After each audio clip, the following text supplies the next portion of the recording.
مساء السعادة والخيرات، بكلمكم من سويسرا وأنا واخدة برد ما يعلم به إلا ربنا، يعني برد سويسري على أبوه. وطبعا إنك تروح لدكتور ده حاجة مش أي حد، يعني لازم تكون بتموت كده. وإنك تطلب مضاد حيوي ده من المستحيلات، مش زينا. وأنا نسيت أجيب دايما لما بسافر أجيب شنطتي بقى اللي فيها خافض ومضاد حيوي وبتاع، نسيتها. فقاعد أنا بقى والبرد السويسري بنتبسط مع بعض. وبعدين وانا ماشيه النهارده في اجازه في اوروبا كلها، اجازه كده ما تعرفوش بتاعت ايه. والناس دي عجيبه قوي، كل الشعب ياخد اجازه بما فيها المولات والكافيهات ايه. يعني الناس لما بتاخد اجازه بتروح فين؟ بتروح تعمل شوبينج. انما هنا لا، كله اجازه. فالمهم انا ماشيه اهيمه في الفراغ بالبرد المنيل بتاعي ده. فلقيت قاعده كده عامله زي بتاعت حمص الشام. عارفين قعدات حمص الشام اللي عن القهوه؟ والله بس يعني سويسرا مشهوره بالبحيره. فلقيت قاعده كده لطيفه كانهم ايه، بيعملوا حمص الشام زي بتوع حمص الشام اللي في المانيا اللي عندنا كده. فقلت طب فرصه عظيمه عليها القيمه، اقعد اتشمس يمكن شويه الشمس دول يطلعوا شويه البرد من جبهتي وادردش معاكم. لان من ساعه ما جيت في شباب كتير اخواتي الصغيرين المحامين عمالين يسالوني هو محاميه بتشتغل في المحاماه. يعني ناس كتيره كانت متخيله ان انا موظفه مثلا في جهه حكوميه او في الامم المتحده او بتاع. لا يا حبايبي، انا عندي مكتب. انا بشتغل مع الامم المتحده بس هما كلاينت عندي، يعني بشتغل مع البنك الدولي بس هما كلاينت عندي عادي يعني. لكن في النهايه في الاول وفي الاخر محاميه بلبس الروب واروح المحكمه عادي جدا زي كل خليج الله. المهم يعني، فناس كتيرة قوي من الشباب المحامين بالذات والشباب اللي عندهم فضول يعني لك طب لو محامية وبتشتغل في المحاماة عادي، بتروح المحاكم زيها زينا، ايه الفكرة؟ ازاي بتشتغلي بره مصر؟ ازاي بيبقى عندك كلاينتس بره مصر؟ إيه بتيجي ازاي القصة دي؟ فانا عايزة اقول لكم على حاجة. مبدئيا المحامي في مصر ما بياخدش رخصة الطرافة قدام المحاكم بره الا لما يعمل معادلة وبياخد رخصة معينة. ما دون ذلك هو بيبقى ضمن هيئة دفاع. هناك بقى في العالم، في أوروبا والبلاد المتقدمة عندهم نظام شوية مختلف عندنا. بعض الدول مش كلها، يعني فرنسا زينا بالظبط وبيدرسوا قانون 3 سنين كمان مش 4.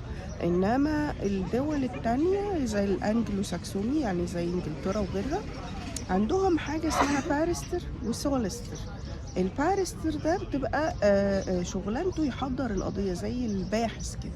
فلما بنشتغل في قضية بره مصر ممكن نشتغل باريستر، اللي هو يعني يبقى مجموعة ضمن فرقة الدفاع بنحضر الحاجات اللي ليها علاقة بمصر، وبيبقى في سوليستر هو اللي بيقدم الدفاع.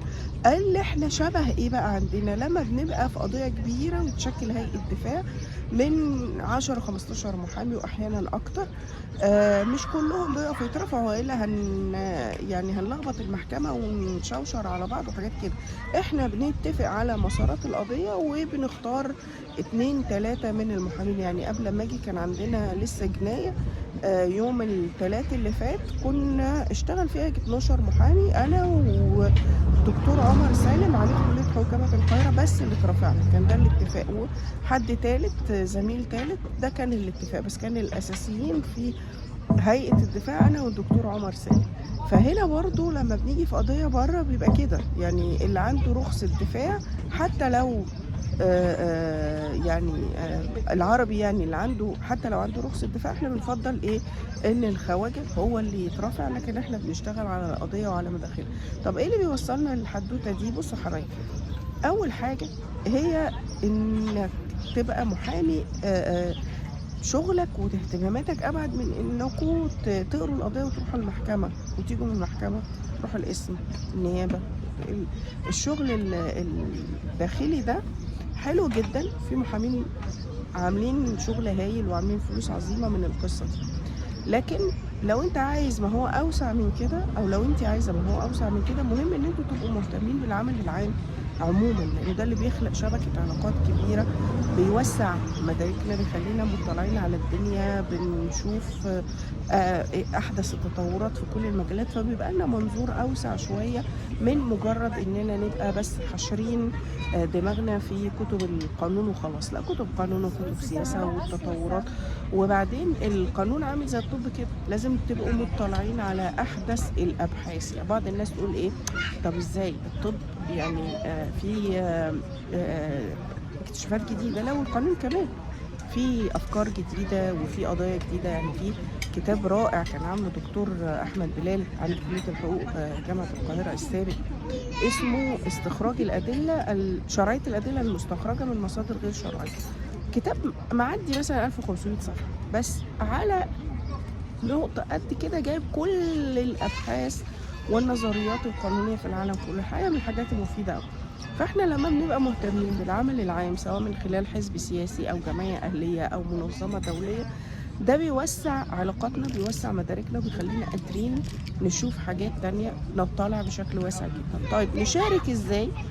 انتوا جيل محظوظ الحقيقه. يعني احنا كان زمان عشان نشارك لازم نقطع تذكره ونسافر وبتاع، وتكلفه رهيبه. دلوقتي انتوا تقدروا تشاركوا في كل حاجه بما فيها مؤتمرات الامم المتحده من خلال الزوم. طبعا اللي يقدر يقطع تذكره ويسافر ده بيبقى افضل، لان في اتصال مباشر مع الناس وعلاقات مباشره، وده بيوسع شبكه الشغل بشكل اكبر.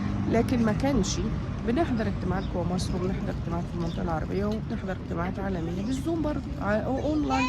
والاجتماعات بيبقى فرصه اننا نسمع من الناس والناس تسمعنا، ونشوف الناس والناس تشوفنا. هو ده اللي بيخلق شبكه علاقات كبيره. طب بنشتغل ايه في اكتر من مستوى؟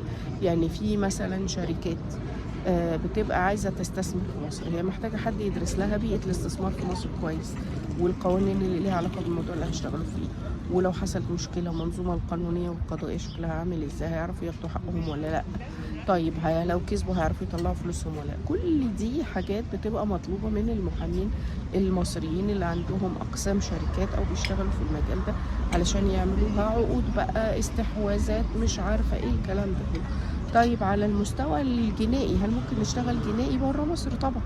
هو في حاجات كتيرة جدا جدا بيبقى فيه نزاع ما بين القانونين الوطني بتاع الشخص وقانون البلد اللي هو فيها، فبنتدخل فيها، او حاجات بنبقى محتاجين في المرافعة نتكلم فيها على الخلفيات القانونية والثقافية للشخص، لان ده يديله تخفيف في العقوبة. في عشرات ومئات الالاف من اللاجئين يعني مشرفينا في كل حتة، وبلاويهم برضو موجودة، فلازم يبقى في محامي فاهم اللي بنسميه الكونتكست، الاطار الثقافي اللي خارج منه اللاجئين دول. في صعوبات لغة فظيعة طبعا، فبنتدخل فيها. يعني في اكتر من مستوى في الشغل، في مستوى ليه علاقه بقى بالاتفاقات الدوليه والتشريعات، وده اللي بنعمله مع الامم المتحده. الامم المتحده ما بنروحش نتناقش في قضيه بعينها، لكن بنتناقش في قضيه عامه ونشوف التشريعات. يعني بعض الناس تقول لك ايه، هو في حقوق انسان رايحين تتكلموا على حقوق الانسان في الامم المتحده؟ طب خلاص نقفلها بقى ونرجع للعصور الوسطى.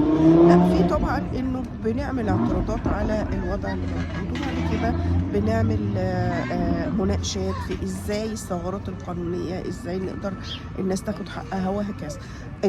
زي ما قلت لكم اهم حاجه ان المحامي او المحاميه يبقى واسع الاطلاع، مش بس مضيق محيط علاقاته او محيط قراءاته بشكل محدود ومحلي، لا يبقى واسع الاطلاع.